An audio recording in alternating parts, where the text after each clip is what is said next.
চীন ও মিয়ানমারের দ্বিপাক্ষিক সম্পর্কের অন্যতম শক্তিশালী স্তম্ভ হয়ে উঠছে কৃষিখাত। যৌথ গবেষণা, দক্ষ জনশক্তি আদান প্রদান এবং বাণিজ্য সম্প্রসারণের মাধ্যমে দুদেশ এখন কৃষিতে এক নতুন অংশীদারিত্ব গড়ে তুলেছে। বর্তমানে মিয়ানমারের রাষ্ট্রপ্রধান মিন ওয়াং হ্লাইংয়ের চীন সফরকে কেন্দ্র করে দুদেশের এই কৃষিভিত্তিক মৈত্রীর বিষয়টি আবারও আলোচনার কেন্দ্রবিন্দুতে চলে এসেছে। চীনের ইউনান প্রদেশে চলছে এক নিরন্তর উদ্ভাবন। মিয়ানমারের কৃষিকে আধুনিক করার লক্ষ্যে দুদেশের গবেষকরা কাজ করছেন একসাথে। এই সহযোগিতার অন্যতম মুখ মিয়ানমারের গবেষক এপ্রিল নওয়েট ইয়েসোই। তিনি এখন ইউনান একাডেমি অফ এগ্রিকালচার সায়েন্সেসের আখের রোগ দমনে জৈবিক নিয়ন্ত্রণ পদ্ধতি নিয়ে নিবিড় গবেষণায় মগ্ন। আখসহ কৃষির বিভিন্ন ক্ষেত্রে চীন অনেক উন্নত।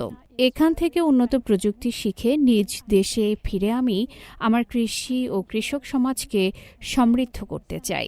এই গবেষণার মূল ভিত্তি হল ২০০৮ সাল থেকে চীন ও মিয়ানমারের মধ্যে চলে আসা দীর্ঘস্থায়ী কৃষি সহযোগিতা। দুই দেশের এই যৌথ প্রচেষ্টায় আখের প্রজনন, চাষ পদ্ধতি এবং প্রযুক্তি হস্তান্তরের ক্ষেত্রে ব্যাপক সাফল্য এসেছে।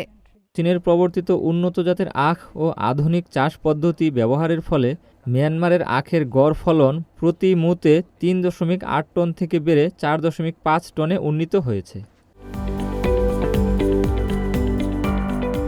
ফলন বৃদ্ধির পাশাপাশি কৃষি বাণিজ্যও শক্তিশালী হয়েছে। ২০২৫-২৬ সালের আখ মাড়াই মৌসুমে মিয়ানমার থেকে চীনে ২০ লাখ টনেরও বেশি আখ রপ্তানি হয়েছে, যা মিয়ানমারে নতুন কর্মসংস্থান সৃষ্টির পাশাপাশি চীনের চিনি শিল্পকেও শক্তিশালী করেছে। বর্তমানে এই সহযোগিতায় কেবল আখের মধ্যেই সীমাবদ্ধ নেই, বরং পার্বত্য ধানের চাষ, সয়াবিন এবং গ্রীষ্মমণ্ডলীয় ফলের ক্ষেত্রেও বিস্তৃত হয়েছে। আর এই অংশীদারিত্বের প্রাণকেন্দ্রে রয়েছে মেধা আর জনশক্তি আদান প্রদান।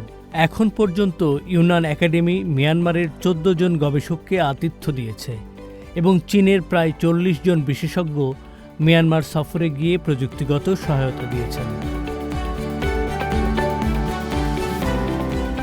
প্রেসিডেন্ট মিন ওয়াং হ্লাইংয়ের এই বর্তমান চীন সফর কৃষিখাতের এই অংশীদারিত্বকে আরও এক ধাপ এগিয়ে নেবে বলে আশা করা হচ্ছে। প্রযুক্তির আদান প্রদান এবং যৌথ গবেষণার এই পথ চলা দু দেশের অর্থনীতি এবং খাদ্য নিরাপত্তার ক্ষেত্রে এক নতুন মাইলফলক।